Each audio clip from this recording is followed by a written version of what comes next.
Hey guys, this is Tyler's take on what is cryptocurrency. Talk about a hot button topic.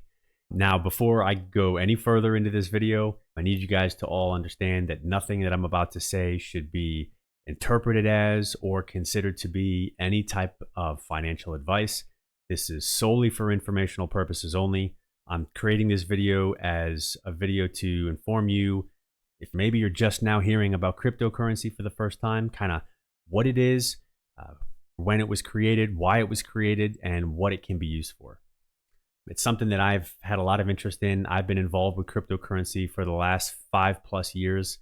It's a technology that really interests me. So Tyler's take, right? If it interests me, I'm going to put it out there. And if it interests you too, then let me know. But to get right into it, first, what is cryptocurrency? So at its basic level, cryptocurrency is a digital form of money. It's a digital form of money that does not rely on banks or any other centralized entity to verify transactions. It's a peer-to-peer, you-to-me payment system that allows anyone, anywhere in the world to send and receive payments.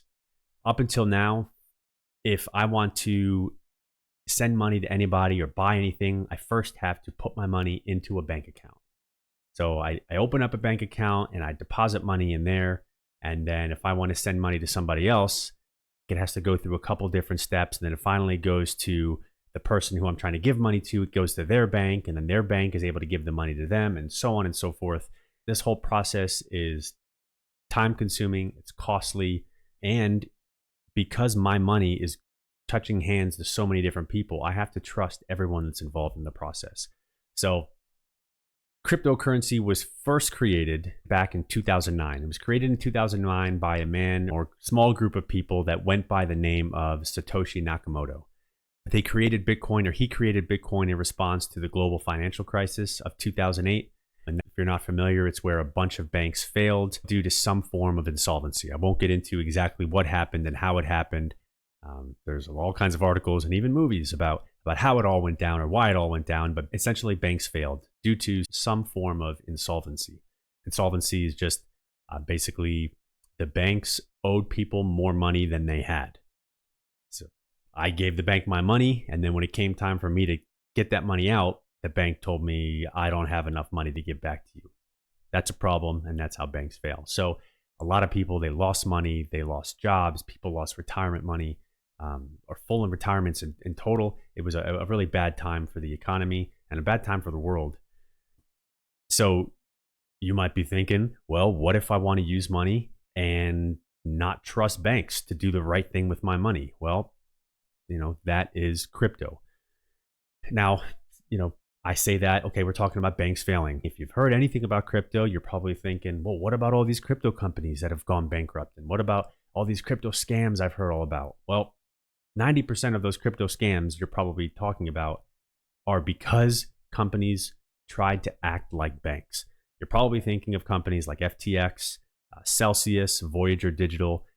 All of these companies, they were crypto exchanges that tried to basically act like banks. What they did is they said, hey, store your crypto with us, and in return for doing that, we'll give you 10% back per year. Or some cases, they were 20% or even more.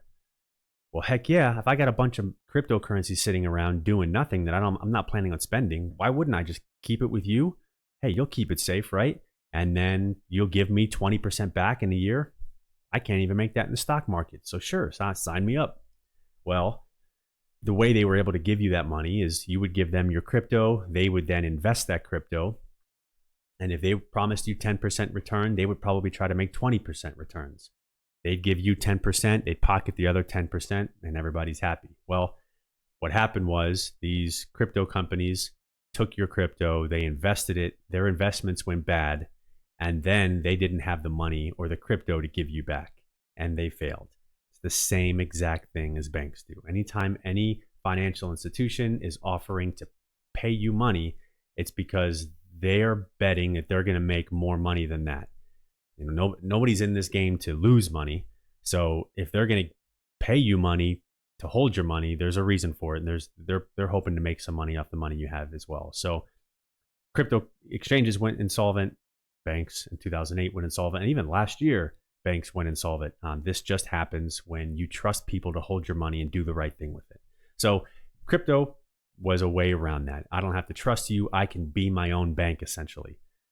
Now, really quick on the whole, I can be my own bank. That's great. And you can. I can be my own bank. I can store my crypto on a device or online if I choose to. But by doing that, I'm entrusted with crypto. You'll hear it referred to as crypto keys. So they're passwords. And those passwords unlock your bank, which is great. I don't have to trust anyone but myself, unless you don't always trust yourself or you're irresponsible. If I have a device or if I have those keys and I lose them, your money is gone forever. So there's trade-offs with it. I'm not going to get into better or worse, but understand that's kind of how it goes. When you hear people talk about crypto wallets, that's what they're talking about. It's a wallet or somewhere where they keep their crypto and they get a set of keys or a password to protect that wallet. He who holds the password holds the money.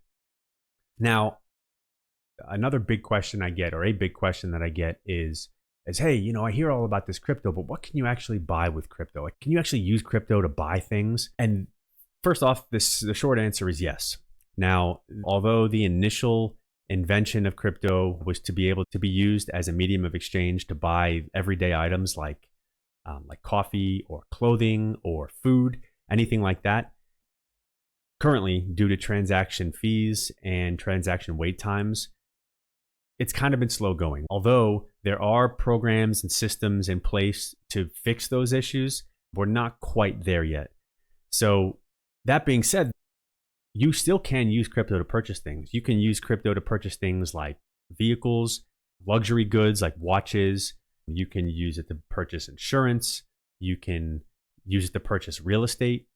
Also, there are actual companies that accept crypto. Home Depot accepts crypto, Microsoft, Newegg.com, Overstock.com. These are all companies that actively accept crypto. You may remember for a short time, Tesla accepted crypto.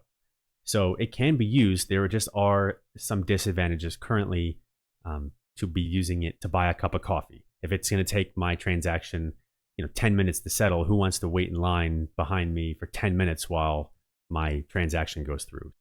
I mean, look, we're talking about a brand new plus or minus 10 years. We're talking about a brand new technology. And like any other new technology, there's going to be growing pains. I mean, heck, we're talking about a technology that aims to completely replace or at least supplement the entire global financial system. So yeah, there's going to be growing pains. And just like any other new company, if you're willing to deal and put up with those growing pains, well, the trade-off is the potential to make large financial gains. So outside of that, when you go to look at, if you go to Google cryptocurrencies, man, you're going to see a gigantic list of crypto. If you go to websites like coinmarketcap.com or coingecko.com, you can go there and you can see the list of all the cryptocurrencies that are currently in circulation. And to be honest with you, there's thousands of them. And that can be super intimidating. If you want to invest, what the heck do I invest in? Or more importantly, what should I not invest in? Is this even worth it? Before we get into why there are so many, it is important to first understand what a blockchain is. If you've done any research on cryptocurrency, you may have heard people refer to or talk about blockchain technology. Some people refer to it as distributed ledger technology. Essentially, a blockchain it's an incredibly secure digital record of transactions, or a ledger. So if we're going to compare this to a bank, anytime I give money to a bank, every financial institution or bank has to keep a ledger. We'll say it's a notepad. All right. If I deposit $100 to Bank of America, they write down Tyler deposited $100. Now I'll use the ATM and I want to withdraw $20. They have to write down Tyler withdrew $20. If I want to send $50 to somebody, Tyler sent $50 to this. Well, they keep these ledgers, and that's exactly what a blockchain is. However, it's an automatic digital ledger that's created without any input from anybody, and it can't be tampered with, or it can't be changed or destroyed. And it happens automatically. So at any point in time, you can go onto that blockchain and you can search for specific transactions to see when they were made, and a lot of other information that details that transaction itself. So that is what a blockchain is. In this, for the next part, I'm going to use network and blockchain kind of interchangeably, but I have Bitcoin, the currency, and I have Bitcoin, the blockchain. I have Ethereum, the currency, and then I have Ethereum, the blockchain or the network. Now, most of what you're seeing when you see these thousands of cryptocurrencies, they're actually crypto tokens. So not every token has its own blockchain. If you want to learn about what tokens or what cryptos have their own blockchain, you can do that research, and maybe I'll even make another video about that. But the two I'm going to use right now are Bitcoin and Ethereum. Now, I can create a crypto token that uses the Ethereum network or the Ethereum blockchain as their record of transactions. So let's say that I want to create a mobile app, an app that you can use on your phone. When I create that app, I have to choose, do I want to use it to be available on the Apple App Store, or do I want to create that app to be available on the Google Play Store for Android, right? So I have to choose Apple or Android. Okay, I'm going to create my app on Google. In this case, we'll say Apple is the Bitcoin network and Google Play or Android is the Ethereum network. They both have different app stores, and you can create apps on top of either one. It kind of works the exact same way, but a crypto token can be used for so many different things, such as buying and selling items within a video game. You can use it for tracking supply chain logistics. You can use it to represent gold. You can use it to represent real estate. You can even use crypto tokens to represent ownership in a company. So these crypto tokens, they can be used for a lot of things other than just, people think crypto and it's just, buying and trading to make money. While that happens, that shouldn't be the intended purpose for a crypto token. There are tons of crypto tokens that are created for that purpose, and they're all scams. And it's important to do your research on what you're buying, because it's fairly easy now to create a token, and a lot of people can get scammed out of their money because they create a token, people buy it, then they take the token away, people lose all their money. But there are legitimate use cases for these tokens. The easiest way, or one of the easiest analogies I can use to kind of describe crypto tokens would be an arcade. So let's say you want to go to an arcade. Okay, we're going to take Chuck E. Cheese, for example. So I want to go into Chuck E. Cheese and do whatever it is you do at Chuck E. Cheese. All right, first thing I do when I get there is I've got to go to that little machine and I've got to buy a bunch of Chuck E. Cheese arcade tokens. So I take my dollars, I put it in there, I get a bucket full of Chuck E. Cheese tokens that I can use inside of Chuck E. Cheese to play games. I can ride rides, I can do all the Chuck E. Cheese things, right? Well, here's the benefit to crypto versus Chuck E. Cheese tokens is at Chuck E. Cheese, at the end of your Chuck E. Cheese experience, you get to go ahead and cash your tickets or tokens in for either individual Tootsie Rolls or maybe a lava lamp.